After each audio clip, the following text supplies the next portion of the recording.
Hai, perkenalkan saya Aulia Sifani. Kali ini saya akan membahas materi tentang kepemimpinan pada perusahaan Mayora Indah Tbk. Jogi Hendra Atmaja, tokoh pendiri PT Mayora Indah Tbk yang sudah berdiri selama 44 tahun sejak 1977 hingga sekarang. Jogi Hendra Atmaja merupakan seorang pengusaha sukses di bidang produk makanan ringan dan minuman kemasan. Ia lahir pada tahun 1946 di ibu kota Jakarta. Saat ini ia menjabat sebagai komisaris utama di PT Mayora Indah Tbk atau Mayora Group.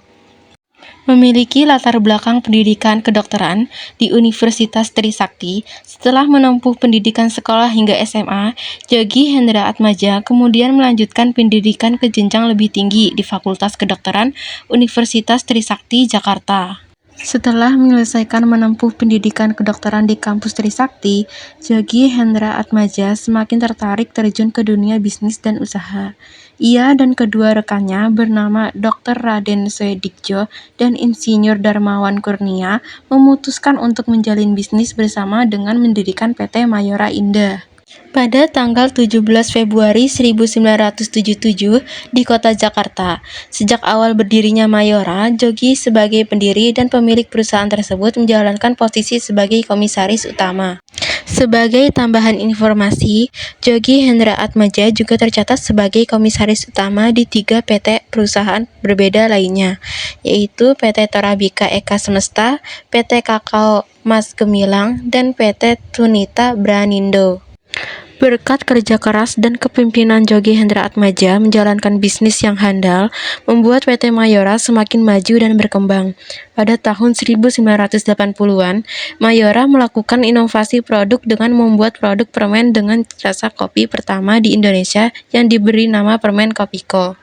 Prestasi atau penghargaan yang didapat PT Mayora Indah Tbk atau perseroan sendiri didirikan pada tahun 1977 dengan pabrik pertama yang berlokasi di Tangerang dengan target pasar wilayah Jakarta dan sekitarnya. Setelah mampu memenuhi pasar Indonesia, perseroan melakukan penawaran umum perdana dan menjadi perusahaan publik pada tahun 1990 dengan target pasar konsumen ASEAN. Kemudian melebarkan pangsa pasarnya ke negara-negara di Asia. Saat ini produk perseroan telah tersebar di 5 benua dunia.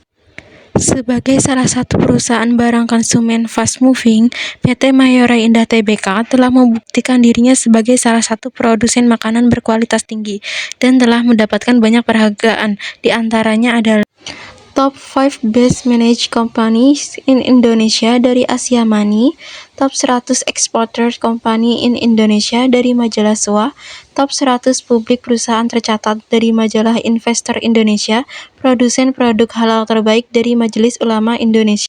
Perusahaan tercatat terbaik dari Berita 1, Indonesian Corporate Secretary Award, Top 5 Good Corporate Governance Issue in Consumer Goods Sector dari Warta Ekonomi, dan masih banyak lagi anugerah lainnya. Gaya kepemimpinan yang digunakan adalah gaya kepemimpinan yang visioner. Hal ini, seorang pemimpin perlu menjadi individu yang visioner, di mana pemimpin mampu untuk merancang tujuan dan visi misi yang jelas, serta meyakinkan seluruh anggota bahwa mereka sedang menuju jalan keberhasilan. Selain itu, pemimpin juga mampu untuk mempertimbangkan dan mengintegrasikan berbagai perspektif orang lain dengan pemikiran original yang dimiliki. Tidak hanya itu, sebagai pemimpin yang visioner, mereka mampu bekerja dengan baik dalam tim dan membimbing anggotanya untuk menuju visi misi yang diharapkan.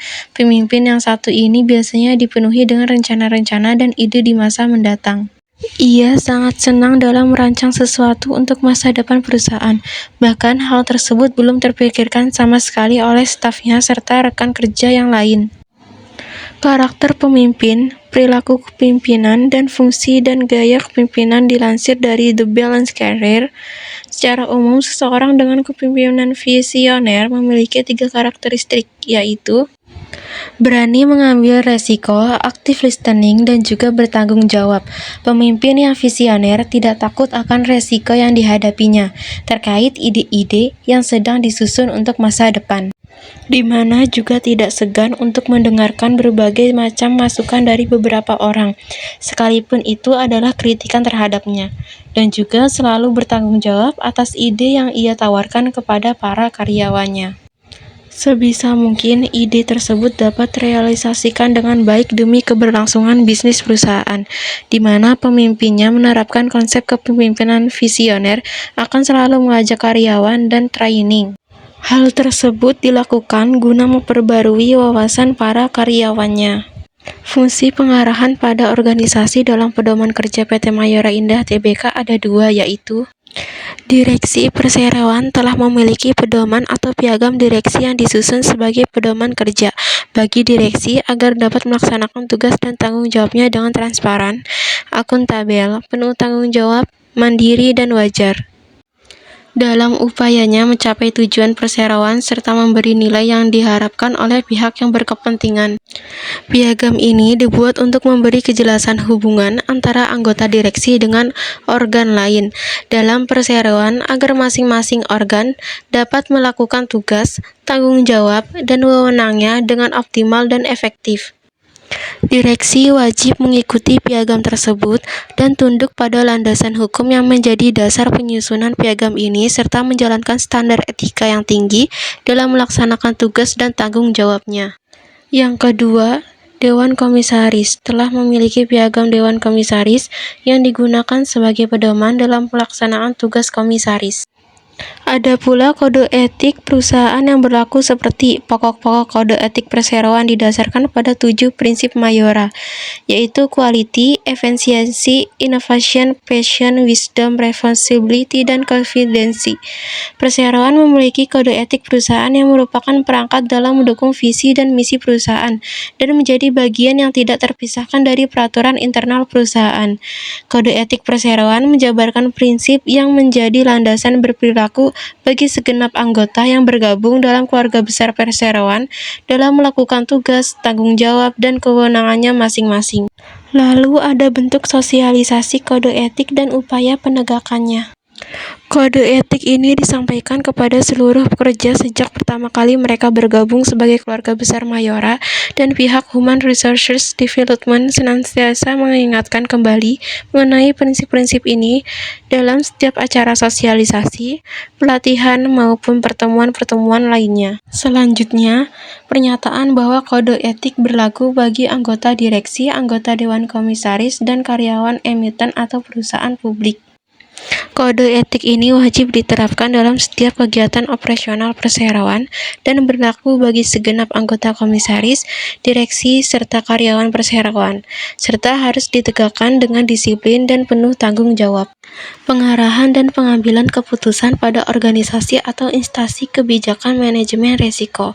Secara umum, resiko merupakan kemungkinan terjadinya peristiwa yang dapat menghalangi upaya pencapaian atas tujuan, strategi, atau target yang ingin dicapai oleh perseroan. Oleh karena itu, diperlukan adanya sistem manajemen risiko yang mampu mendeteksi kemungkinan terjadinya risiko agar dapat segera dilakukan tindakan yang perlu untuk menghindari atau meminimalisasi dampak bila risiko tersebut terjadi.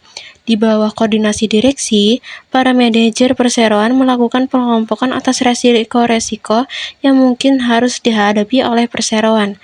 Berdasarkan informasi yang dikumpulkan dan masukan berdasarkan pengalaman, perkiraan maupun observasi yang dilakukan, maka disusunlah rencana dan tindakan yang tepat untuk menghindari atau memperkecil dampak dari suatu resiko. Pelaksanaan manajemen risiko ini telah menjadi bagian dari sistem manajemen perseroan dan menjadi bahan pertimbangan dalam proses pengambilan keputusan oleh manajemen, sehingga seiring dengan berlalunya waktu, selalu tercipta adanya perbaikan berkelanjutan atau continuous improvement yang menjadikan strategi oleh perseroan. Upaya motivasi yang diberikan perusahaan untuk karyawannya. Upaya yang untuk memotivasi karyawan yang dilakukan PT Mayora. Di antaranya, pemberian intensif. Pemberian intensif ditujukan karena upah ini diberikan sebagai pendorong agar pekerja mau bekerja lebih giat serta bertujuan memberikan tanggung jawab dan dorongan kepada karyawan dalam rangka peningkatan kualitas dan kuantitas hasil kerjanya. Intensif tersebut juga bertujuan agar para pekerja dapat bekerja dengan senang dikarenakan mereka dapat upah tambahan. Selain itu, intensif juga bertujuan meningkatkan produktivitas perusahaan sehingga menambah keuntungan karyawan. B. Memberikan promosi pada level jabatan. Berkesempatan untuk dapat dipromosikan pada level jabatan yang lebih baik dari yang sebelumnya kepada setiap karyawan apabila karyawan tersebut dapat mencapai target dan dapat bekerja dengan baik dilihat dari standar perusahaan yang telah ditentukan. Dengan diberikannya kesempatan akan dipromosikan ke level jabatan yang lebih baik lagi membuat karyawan lebih bersemangat untuk bekerja dan mencapai tujuan dan target perusahaan. Mekanisme pengaduan masalah ketenagakerjaan. Hubungan yang harmonis antara perseroan dengan para pekerja merupakan suatu keharusan untuk mencapai hasil yang saling menguntungkan, karena perseroan selalu terbuka untuk menerima masukan dan koreksi dari para pekerja.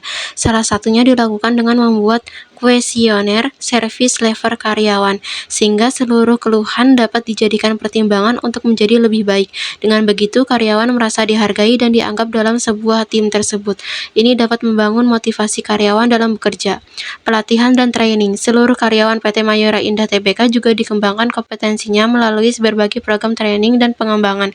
Pada tahun 2018, training penetration rate mencapai seluruh karyawan dengan rata-rata jam pemenuhan training per karyawan adalah 53,6 jam. Dengan karyawan ini merasa mempunyai harapan untuk maju dan merasa lebih bersemangat untuk mencapai tujuan organisasi. Motivasi bagi saya sendiri tentang model kepemimpinan ini sendiri yaitu dalam kepemimpinannya diperlukan karakteristik dan perilaku yang bisa diandalkan dan mempunyai jiwa leadership yang mana saat pelaksanaan kerjanya dilakukan bersama-sama oleh para anggota lainnya dengan cara pemberian arahan dan makna pada kerja dan usaha yang dilakukan berdasarkan visi yang jelas. Kesimpulan bahwa kesuksesan tidak pernah terpaku oleh riwayat pendidikan.